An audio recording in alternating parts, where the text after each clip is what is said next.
Fevereiro 3, lendo a história de Deus. Êxodo 1, a opressão no Egito. Estes são os nomes dos filhos de Israel que entraram com Jacó no Egito, cada um com a sua respectiva família: Rubem, Simeão, Levi e Judá, Isacar, Zebulon e Benjamim, Dan, Naphtali, Gade e Azer. Ao todo, os descendentes de Jacó eram 70. José, porém, já estava no Egito. Ora, morreram José, todos os seus irmãos e toda aquela geração. Os israelitas, porém, eram férteis, proliferaram, multiplicaram-se e se tornaram extremamente numerosos, tanto que a terra se encheu deles. Então subiu ao trono do Egito um novo rei, que nada sabia sobre José. Ele disse ao seu povo: Vejam, o povo israelita agora é mais numeroso e mais forte que nós. Venham. Precisamos tratá-los com astúcia para que não se multipliquem e, no caso de guerra, se alinhem aos nossos inimigos, lutem contra nós e fujam da terra. Estabeleceram, pois, sobre eles chefes de trabalhos forçados para oprimi-los com tarefas pesadas. Assim, os israelitas construíram para o faraó as cidades de armazenamento, Pitom e Ramassés. No entanto, quanto mais eram oprimidos, mais se multiplicavam e se espalhavam. Por isso, os egípcios passaram a temer os israelitas e os sujeitaram à cruel escravidão. Tornaram-lhes a vida amarga, impondo-lhes a árdua tarefa de preparar a argamassa com o barro, fazer tijolos e executar todo tipo de trabalho agrícola. Em todo esse trabalho forçado, os egípcios os sujeitavam à cruel escravidão. O rei do Egito ordenou às parteiras das hebreias, que se chamavam Sifrá e Puá: quando vocês ajudarem as hebreias a dar à luz, observem o local de apoio do parto. Se for menino, matem-no. Se for menina, deixem-na viver. Contudo, as parteiras temeram a Deus e não obedeceram às ordens do rei do Egito. Deixaram viver os meninos. Então, o rei do Egito convocou as parteiras e lhes perguntou: Por que vocês fizeram isso? Por que deixaram viver os meninos? As parteiras responderam ao faraó: As mulheres hebreias não são como as egípcias, são cheias de vigor e dão à luz antes de chegarem às parteiras. Deus foi bondoso com as parteiras e o povo se multiplicava, tornando-se muito numeroso. Visto que as parteiras temeram a Deus, ele lhes concedeu que tivessem suas próprias famílias. Por isso, o faraó ordenou a todo o seu povo: lancem ao Nilo todo menino recém-nascido, mas deixem viver as meninas. Êxodo 2. O nascimento de Moisés.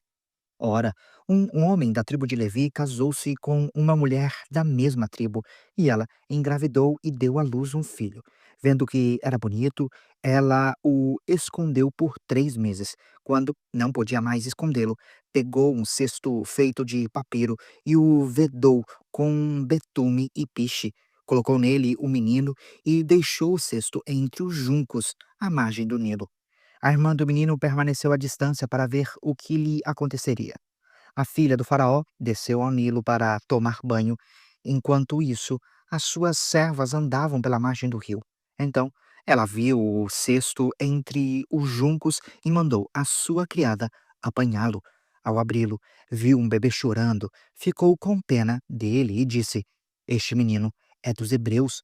Então, a irmã do menino perguntou à filha do faraó: A senhora quer que eu vá chamar uma mulher dos hebreus para amamentar e criar o menino? Sim, vá chamá-la, respondeu. A moça foi chamar a mãe do menino. Então, a filha do faraó disse à mulher: Leve este menino e amamente-o para mim, e eu pagarei você por isso. A mulher levou o menino e o amamentou. Tendo o menino crescido, ela o levou à filha do faraó, que o adotou, e lhe deu o nome de Moisés, dizendo: Porque eu o tirei das águas. Moisés foge para Midian. Certo dia, sendo Moisés já adulto, foi ao lugar onde estavam os seus irmãos hebreus e observou o trabalho pesado que realizavam. Viu também um egípcio espancando um dos seus irmãos hebreus. Depois de olhar para todos os lados e não ver ninguém, matou o egípcio e o escondeu na areia. No dia seguinte, saiu e viu dois hebreus brigando. Então, perguntou ao agressor: Por que você está espancando seu companheiro? O homem respondeu: Quem o nomeou líder e juiz sobre nós? Quer matar-me como matou o egípcio? Moisés teve medo e pensou: Com certeza, o que fiz já foi descoberto. Quando o faraó soube disso, procurou matar Moisés, mas esse fugiu do faraó e foi morar na terra de Midian. Ali se assentou à beira de um poço. Ora, o sacerdote de Midian tinha 7 filhas. Elas foram tirar água para encher os bebedouros e dar de beber ao rebanho do seu pai. Alguns pastores se aproximaram e as expulsaram dali. Moisés, porém, se levantou e veio em auxílio delas e deu água ao rebanho. Quando as moças voltaram a Reuel, o seu pai, este lhes perguntou: Por que voltaram tão cedo hoje? Elas responderam: Um egípcio nos salvou dos pastores. Além disso, tirou toda a água necessária para nós e deu de beber ao rebanho. O pai delas perguntou: Onde ele está? Por que o deixaram lá? Convidem-no para comer conosco. Moisés aceitou morar na casa daquele homem. Este lhe deu por mulher a sua filha Zípora. Ela deu à luz um menino, a quem Moisés deu o nome de Jasson, pois disse: Sou imigrante em terra estrangeira. Muito tempo depois, morreu o rei do Egito. Os israelitas gemiam e clamavam por causa da escravidão, e o seu grito de socorro subiu até Deus. Deus ouviu o gemido deles e lembrou-se da aliança que fizera com Abraão, Isaque e Jacó. Deus olhou para os israelitas e preocupou-se com eles. Êxodo 3. Moisés e a sarça em chamas. Moisés pastoreava o rebanho do sogro, Jetro, que era sacerdote de Midian. Um dia, levou o rebanho para o outro lado do deserto e chegou a Horebe, o monte de Deus. Ali, o anjo do Senhor lhe apareceu em uma chamada de fogo que saía do meio de uma sarça. Moisés viu que, embora a sarça estivesse em chamas, não era consumida pelo fogo. Moisés então pensou: Vou me aproximar para ver essa coisa impressionante, porque a sarça não se queima. Quando o Senhor viu que ele se aproximava para observar, Deus o chamou do meio da sarça. Moisés, Moisés. Aqui estou, ele respondeu. Então Deus disse: Não se aproxime, tire as sandálias dos pés, pois o lugar em que você está é terra santa. Disse mais: Eu sou o Deus do seu pai, o Deus de Abraão, o Deus de Isaque, o Deus de Jacó. Então Moisés cobriu o rosto, pois teve medo de olhar para Deus. O Senhor disse: Tenho visto claramente a opressão sobre o meu povo no Egito e escutado o seu clamor por causa dos seus feiteiros, pois me preocupo com o sofrimento deles. Por isso, desci para livrá-los das mãos dos egípcios e tirá-los daqui para uma terra boa e vasta, onde fluem leite e mel. A terra dos cananeus, dos hititas, dos amorreus, dos fariseus, dos heveus e dos jebuseus, pois agora o clamor dos israelitas chegou a mim, e tenho visto como os egípcios o oprimem. Portanto, agora vá, eu o envio ao faraó para tirar do Egito o meu povo, os israelitas. Moisés, porém, respondeu a Deus: Quem sou eu para me apresentar ao faraó e tirar os israelitas do Egito? Deus afirmou: Certamente estarei com você. Este é o sinal de que sou eu quem o envia. Quando você tirar o povo do Egito, vocês adorarão a Deus neste monte. Moisés perguntou: Quando eu chegar diante dos israelitas e lhes disser: O Deus dos seus antepassados me enviou a vocês, e eles me perguntarem: Qual é o nome dele? O que lhes direi? Deus disse a Moisés: Eu sou o que sou. É isto que você dirá aos israelitas: Eu sou, me enviou a vocês. Deus também disse a Moisés: Diga aos israelitas: O Senhor, o Deus dos seus antepassados, o Deus de Abraão, o Deus de Isaque, o Deus de Jacó, enviou-me a vocês. Este é o meu nome para sempre, nome pelo qual serei lembrado de geração a geração. Vá, reúna as autoridades de Israel e diga-lhes: O Senhor, o Deus dos seus antepassados, o Deus de Abraão, de Isaque e de Jacó, apareceu a mim e disse: Eu tenho observado vocês atentamente e visto o que tem sido feito a vocês no Egito. Prometi tirá-los da opressão do Egito para a terra dos cananeus, dos hititas, dos amorreus, dos fariseus, dos heveus e dos jebuseus, terra onde fluem leite e mel. As autoridades de Israel o atenderão. Depois você irá com elas ao rei do Egito e lhe dirá: o Senhor, o Deus dos Hebreus, veio ao nosso encontro. Agora, deixe-nos fazer uma caminhada de 3 dias, adentrando o deserto para oferecermos sacrifícios ao Senhor, o nosso Deus. Eu sei que o rei do Egito não os deixará sair, a não ser que uma poderosa mão o force. Por isso, estenderei a minha mão e ferirei os egípcios com todos os prodígios que realizarei no meio deles. Depois disso, ele os deixará sair.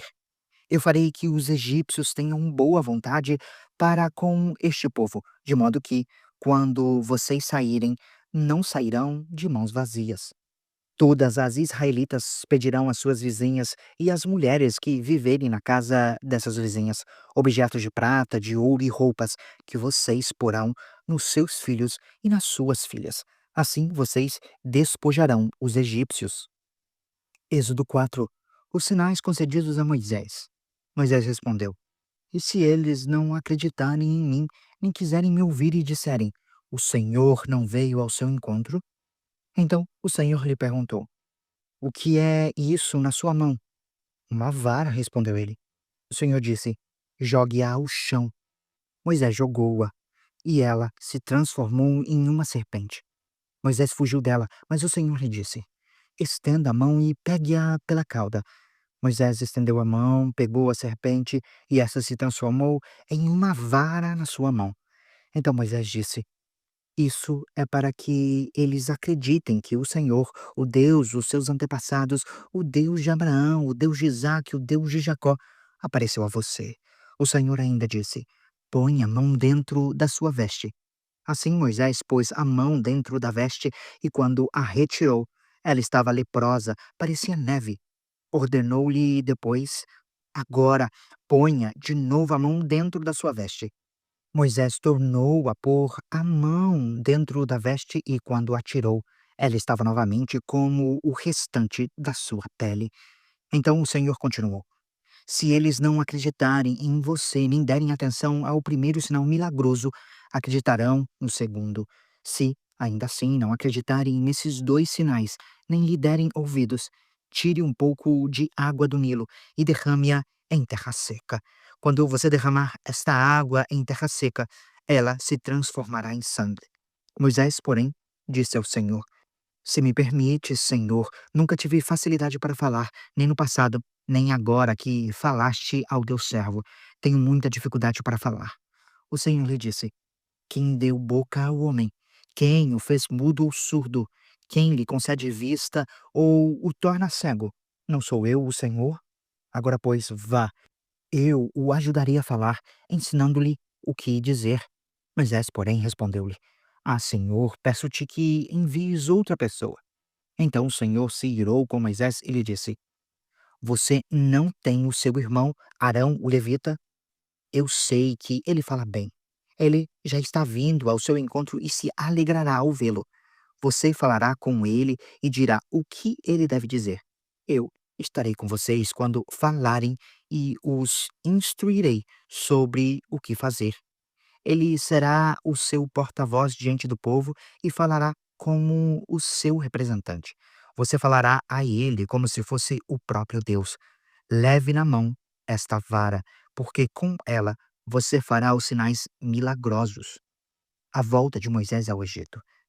Moisés voltou a Jetro, o seu sogro, e lhe disse: preciso voltar ao Egito para ver se os meus parentes ainda vivem. Jetro lhe respondeu: vá em paz. Ora, o Senhor tinha dito a Moisés em Midian: volte ao Egito, pois já morreram todos os que procuravam matá-lo. Então Moisés levou a sua mulher e os seus filhos montados em um jumento e partiu de volta ao Egito. Levava na mão a vara de Deus. O Senhor disse mais a Moisés: quando você voltar ao Egito, tenha o cuidado de fazer diante do faraó todos os prodígios que o capacitei a realizar. Eu, porém, vou endurecer o coração dele, para não deixar o povo ir.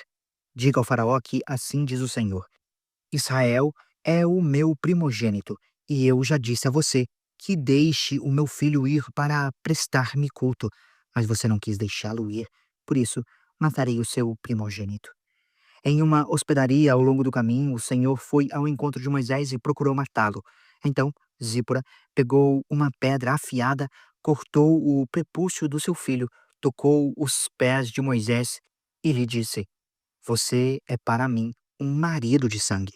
Ela disse: Marido de sangue, referindo-se à circuncisão. Nessa ocasião, o Senhor o deixou. O Senhor disse a Arão: Vá ao deserto encontrar-se com Moisés. Ele foi, encontrou-se com Moisés no monte de Deus e o saudou com um beijo. Então Moisés contou a Arão tudo o que o Senhor lhe tinha mandado dizer e todos os sinais milagrosos que o Senhor lhe tinha ordenado a realizar. Assim, Moisés e Arão foram e reuniram todas as autoridades dos israelitas, e Arão lhes contou tudo o que o Senhor dissera a Moisés. Em seguida, Moisés também realizou os sinais diante do povo, e eles creram. Quando o povo soube que o Senhor os havia observado com atenção e visto a sua aflição, curvou-se em adoração